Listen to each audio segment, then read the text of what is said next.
Welcome. Welcome to Civility Matters, the podcast that seeks to answer the question, why you gotta be so rude? But more importantly, what are you gonna do about it?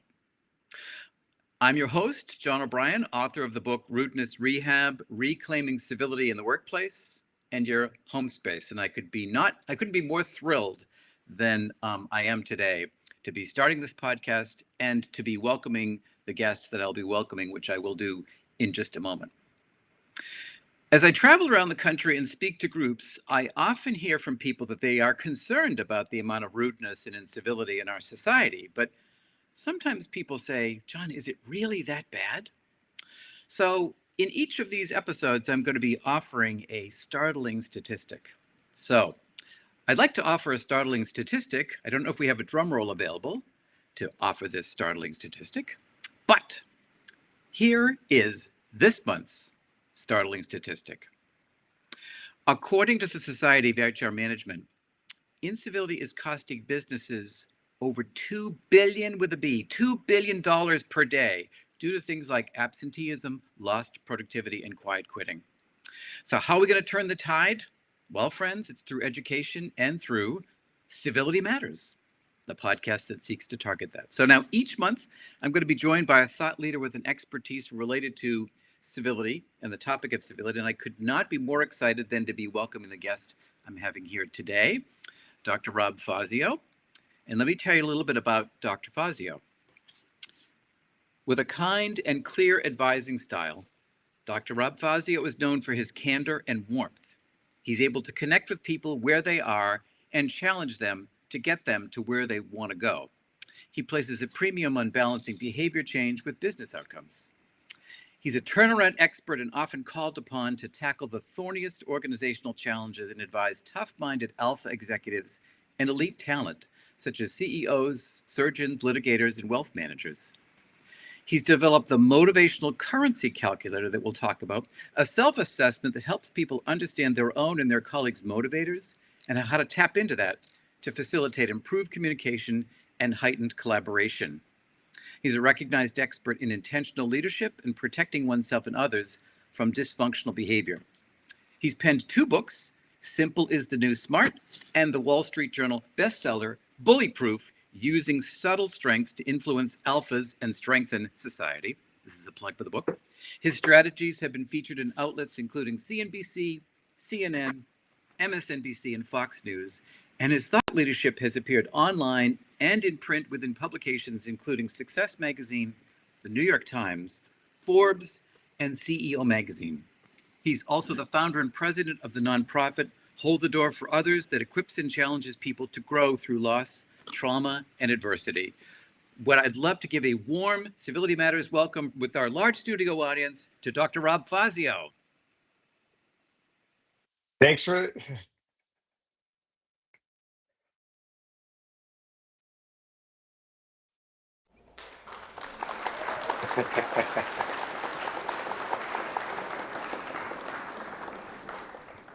thank you for having me, John.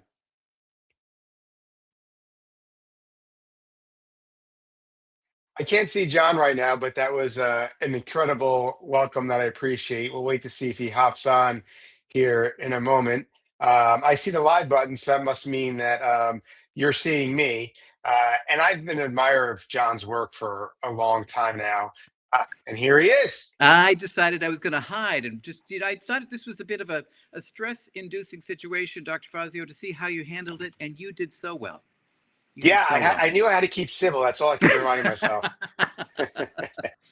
So listen, there's lots that I want to talk about in the time that we have today, but I'm really would like to start by just having you talk a little bit about that nonprofit that you started and the roots of that. Sure. I guess we start in the most important place. So, the nonprofit is near and dear to my heart, and the history of it and how it started was my dad was an executive in New York City for years, and he was in the World Trade Center on September 11th, and he was last seen holding a door to help people to get out. So when they were saying on the loudspeakers and everything, the PA systems, to go back to work, to go home. He was really leading the charge and making sure people left the towers. And unfortunately, he didn't make it home to us and his family and loved ones, and we never really we never found him. But what we did find was an inspiration to really help people help themselves. And our whole philosophy is that coping is not enough when trauma or crisis happens. We like to teach people how to grow through their adversity or loss or trauma. And it's been a great lesson for me the way my dad lived his life and his kindness. He worked for some dysfunctional bosses, and I think that's what brought me to doing the leadership work that I do today. Wow, that's amazing. An amazing story, and an amazing story of trying to make the kind of the some resilience out of something traumatic. Yes, So yeah. So if you have maybe at the end of the show, we'll make sure that we put a link somewhere to this nonprofit because I think it's amazing work that you're doing. that'd be wonderful. The 25th Yeah. anniversary is coming up, so there'll be a lot going on. Yeah. Cool. Okay, so before we get to the serious stuff, well, that was serious, I guess, but we're taking a break from serious stuff. How about you share one fun fact about yourself that others might not know, Dr. Fazio? The fact I really enjoy having fun and telling jokes. So I have two daughters, 9 and 5. Talk about alphas; they're already Sicilian, full fledged. And so many evenings we will share jokes, and we'll buy each other kind of little joke books. But the fun part of it is they've gotten much better at it than I am. And we measure success on like how many people you can make laugh. And right now they're winning. Well, I really, I think I trust you that you will work on your stuff. You're always a hard worker. You work on your stuff to Yes. give them a good run for their money, right? Yeah, I think Uh, the audience is the problem, John. I just got to change the audience. that's right. um, so you talked about your dad's experience with difficult bosses, and that's likely one of the reasons that you went into the field. But maybe just talk a little bit about what brought you to the work that you do, and a little bit also about what brought you to write the book on bullies. Yeah. So it really is interesting. And as you know, when you write a book, everyone wants to know the why and your story. And, upon reflecting, I didn't know it at the time, but I really became a student of bullying in the workplace, dysfunctional behavior. And, like I said, my dad worked for some difficult people. So, commuting 2 hours a day from northern New Jersey to New York City, when he would come home, he didn't complain. My mom did, but we could tell that something always was a little bit stressful, for him. And over the years, we realized he worked for probably a narcissistic, dysfunctional boss, CFO that was a bully. And I think I thought to myself over the years, it shouldn't have to be this way. I knew my dad was a good, kind man, and he shouldn't have to feel powerless. So I became obsessed with trying to help people in a socially appropriate way to gain power and to marginalize, or I would say diffuse, the people that abused power. So, Mm-hmm. I kind of think it as like trying to be the Robin Hood of power in the workplace. Aha, I like that. I like that, being the Robin Hood of power in the workplace and distributing it to those without it. So you tell us then more specifically about the book, Bully Proof, which I think is Yes. a wonderful book, and about the distinction I think you make, and correct me, see if I'm correct on this, that um, all bullies are alphas, but not all alphas are bullies. So maybe talk a little bit about that. Yes.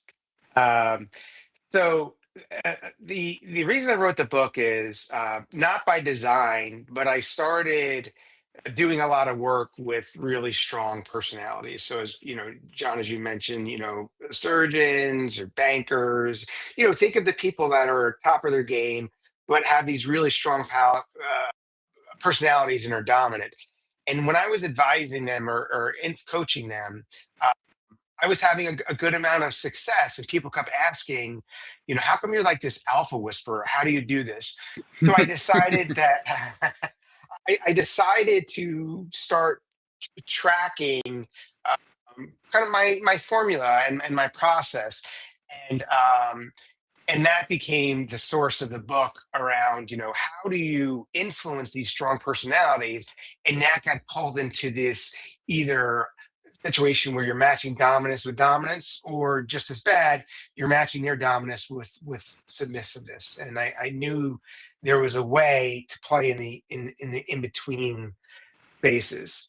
And so, yes, your mention of all bullies are alphas, but not all alphas are bullies, is really important, because we need alpha personalities and people that have the willingness to lead and take charge and innovate and not be fearful of what everyone thinks. So bullies are very important. It's just that we want bullies that are aware and can be adaptive and look out for others. So that's the differentiation there. Aha. Okay. So in other words, that um, you're right, I think, and certainly I've seen that in my work too. That we need the people who are more bold, who are going to be Yes. willing to sort of take charge and organize people, and that people will follow. But it's the question about how they do it, the strategies they use to do it, that sometimes matter, and how they deal with their frustration when it comes up. Right. Yeah, and also, how balanced they are in what they're trying to accomplish. So, a quote unquote bully is just self-absorbed. But when someone has value-based power, where they're thinking about their ambitions, other people's ambitions, the organization's ambitions, society and community, when you have that balance and you're a driver and such, it's more pro-social as opposed to just self-absorbed. Okay. Okay. Um, Now, the way that you think about bullying, I've always thought about it as something that is done intentionally. That's the definition I've always heard, is that bullies are intentional in terms of using their power to intimidate people or get them to do something. Is that the way that you think about it? I've evolved my thinking around bullying. One, because I want to take the power away from the word bullying and try to pull people outside of falling into a victim place where um, everything is happening to them. So I think both intention and impact matter, but what matters the most is the actual impact. And I'll give you a quick example. So in working, downtown New York with finance professionals, you will come across a lot of people that are alphas and that are drivers. And in meetings and in conversations, they will take over to get to a result. And if you really spend some time with these people, they actually think they're doing other people a favor because they don't have the answers or they're moving too slowly. But the impact is they're actually hurting those people because they're taking away their knowledge. They may be beating them down or making them feel like they're not valued. So the intention is to get to the result, but the impact is just as bad as a bullying instinct when it is intentional. Aha. So it's, again, as you're saying, the intent is just to sort of move the discussion along, and Yes. thinking that this first person thinking he or she's being helpful, but when in fact the way it's received is like things are being forced on the group, or that they have to go along with what this person has said. Yes, absolutely. And certainly the worst case scenarios are when someone knowingly is trying to intimidate just to get what they need or want. Yeah, yeah. Well, it's similar to what I've heard a distinction made between rudeness and incivility, that some people say rudeness is intentional, that if you're being Okay. rude, you're doing that intentionally, versus incivility isn't intentional. But I actually don't agree with that, Huh. because I think Yeah. people can still, their behavior can still be rude, even Yeah. if they aren't intending it. So I think it's a good distinction to be making, like that you did, the idea of okay, what do people intend versus Yeah. what's the effect of behavior. Yeah. I like it. I Um, like it. You redefining civility. I like yeah, so look at that. Look at us rewriting things. You're redefining bullying. I'm redefining it. civility. Um, what's been your experience of incivility in workplaces and the impact that it has? Fortunately, it's incredibly common. And, the type of clients that I work in, oftentimes incivility takes a second seat to performance. So if someone is a high performer or connected to the business, brings in a lot of revenue, oftentimes people are fearful of taking it on, or they just kind of say, oh, that's just the way that they lead or just the way that they act. But we know the damage is much greater than the actual performance or revenue that they're bringing in.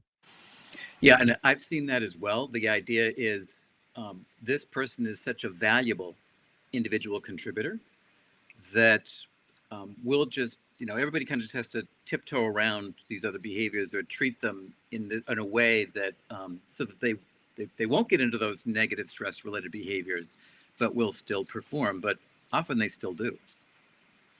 Yes, absolutely. And so, what we know about behavior is if it goes unchecked, it almost reinforces it, right? So, Absolutely. yeah. Yeah. The message to the bully is keep doing what you're doing, bring in the money, and the message to everyone else is you don't matter as much. Yeah. So you mentioned that kind of what we're talking about here, the individual contributor, and how their behavior can sometimes get ignored or whatever. Are there other ways that you see incivility impacting leadership or workplace culture?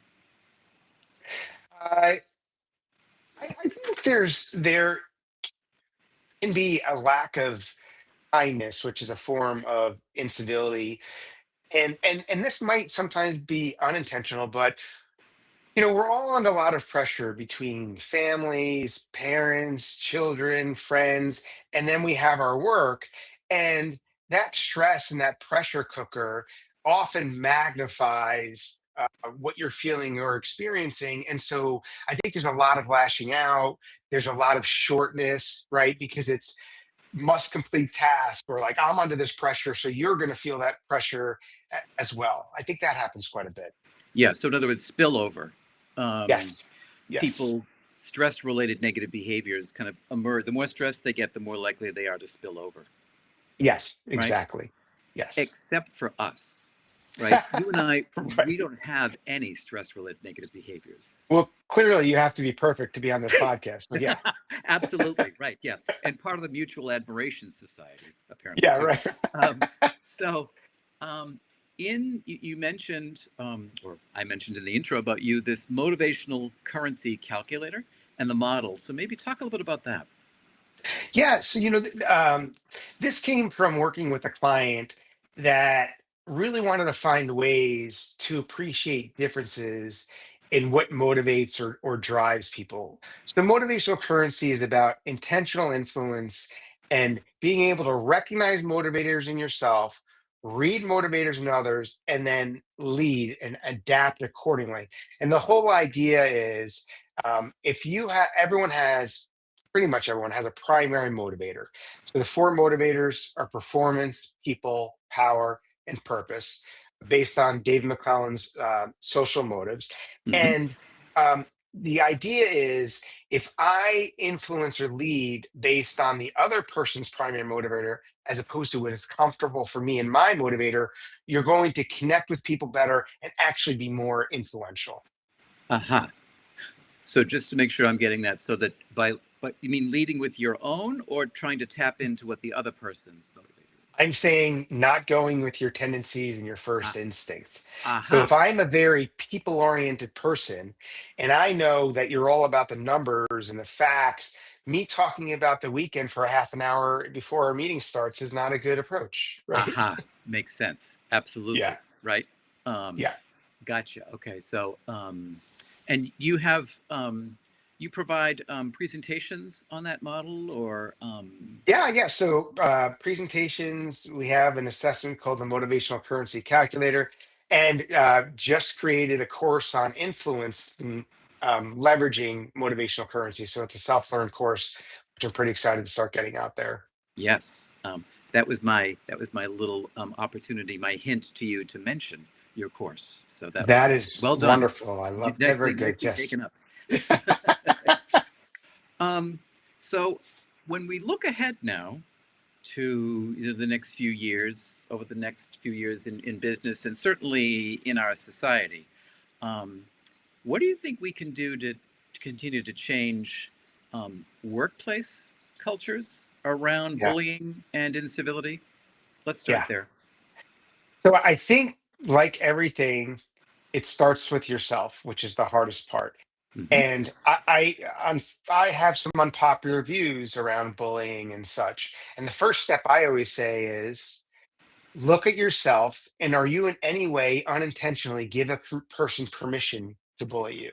Right? Do you uh, always stop giving your point of view? Do you always fall into a place where like that person does stuff to me?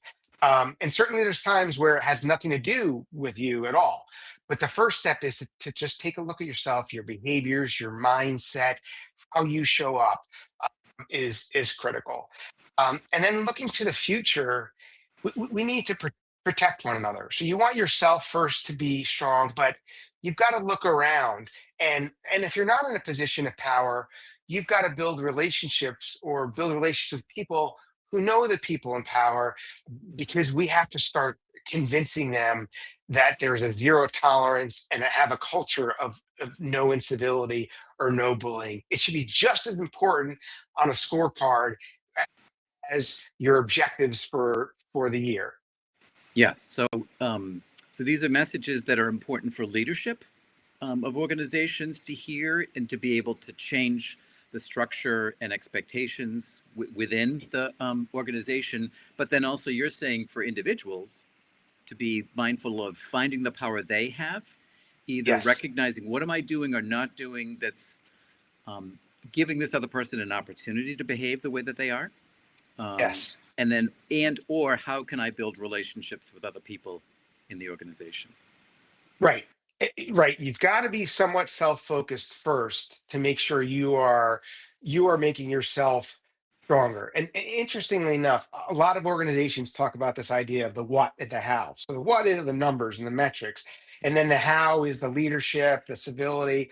And everyone says that. However, it is not till the how is part of compensation and on a scorecard that it actually means something. People treasure what you measure. Absolutely. No, that's well said. People treasure what you measure. Yes, it reminds me in my doctoral program of my advisor who, no matter what I complained to her about, she would sit patiently with a cat waiting, and then she'd say, "And what part of this is about you?" I always Yeah, hated that right. question, but now we Yeah, get to ask people that question, Rob, right? yeah, right, But it is an exactly. important one to be asking to get people to think about. So, Yes. um, now, is there any question I haven't asked you, or any topic that we haven't covered in the brief time we've had together today that you think is important for us to talk about? I think a good question is um, how, when you feel like things are at that worst and you can't get out of the bullying situation or the dysfunction, what do you do? And I've always been a fan of Bob Sternberg's work on successful intelligence. And he talks about the environment. I call it fit, fight, or flight.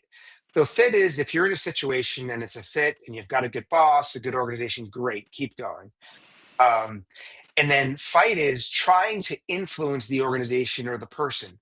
But the harsh reality is there's going to be situations that you cannot influence and people that you cannot change. And it is not okay for anyone to be suffering on a daily basis, getting stomach aches, headaches, going to work, coming home, feeling miserable. So that's where the flight comes in. It is okay to give up and invite yourself to a different role or a different career.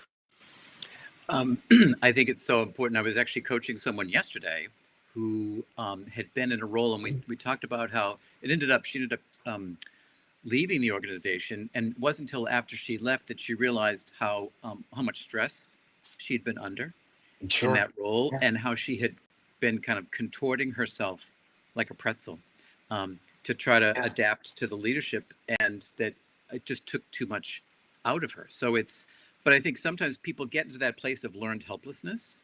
They feel so disempowered and so depressed. They feel like there is no hope, and that they get very low self-esteem as a result of what's going on. Yes, exactly. Or, they do exactly what the bully wants, which is they become dominant and combative or completely submissive. And both of those gives more power to the bully. So it's about intentional assertiveness, right? And building alliances as opposed to, because once you're triggered, you lose because the bullies are the best boxers. You don't want to go in the ring with them. Yeah, absolutely. And I think whether it's alliances within your organization, or I sometimes talk to people about Yeah, building alliances like mentors outside your organization who absolutely. can be more neutral and they don't have any skin in the game with you, and they may actually be better resources than people, especially in really dysfunctional or toxic environments. Absolutely. Right? Yeah. Yes. Yes. Okay. So, well, it's sad to say that our time is growing short, Dr. Fazio, but it's been a pleasure to have you. So, what final piece of advice do you have for our thousands and thousands of audience members here? Or maybe just my mom. But no, what would be the piece of advice that you would have for people? I think the biggest piece of advice I would have is um, start today creating your tomorrow. And what I mean by that is don't just let things happen to you and don't let other people control your narrative and let other people always being the ones that are setting the direction. Make sure you have your outcomes in mind, and put an extra premium on being kind because Aha. there is a big strong business case for kindness. It's not just soft. It's actually harder than not being kind. Yes, absolutely. And I think that thinking about the skills around emotional intelligence and how people underestimate their importance in leadership and performance. You know, Yes, absolutely. Absolutely. We have, whether you are a position of power or not, we all have the power to create a good day for someone else and ourselves. absolutely, absolutely. So, if viewers want to connect with you after this podcast, how can they do so? Easiest thing is to go to getonpoint.com. That's where there's a lot of resources, or getbullyproof.com. There's a bunch of quizzes and free resources there as well. Great. Okay. Well, listen, I'm. It's been such a pleasure to have you, and I feel like I didn't get to ask you like half of the other questions I wanted to ask you. So I hope you'll consider coming back at some point down the road. We'd love to have you. Well, will Um, there be a different host or will it be you? oh no, it will be me as the host, but there'll be Yes, even more benefits than there were today, which there were none. So who knows what it'll be? But no, it's absolutely. it's been a pleasure. I always cherish the opportunity to have a conversation with you. No, great conversation. Thank you so much. So, All and I right. want to say Thank thank you. you to the audience members who have been here. It's been a pleasure to have you. So, I want to wish you all continued success in things. And in closing, I invite you to recall the old joke: how many psychologists does it take to change a light bulb? Just one. But the light bulb has to want to change. Haha. So, when it comes to the tidal wave of rudeness and incivility in our society, what kind of light bulb are you going to be? Until next time, thank you, audience. So, until next time, I'm John O'Brien. And remember, civility matters.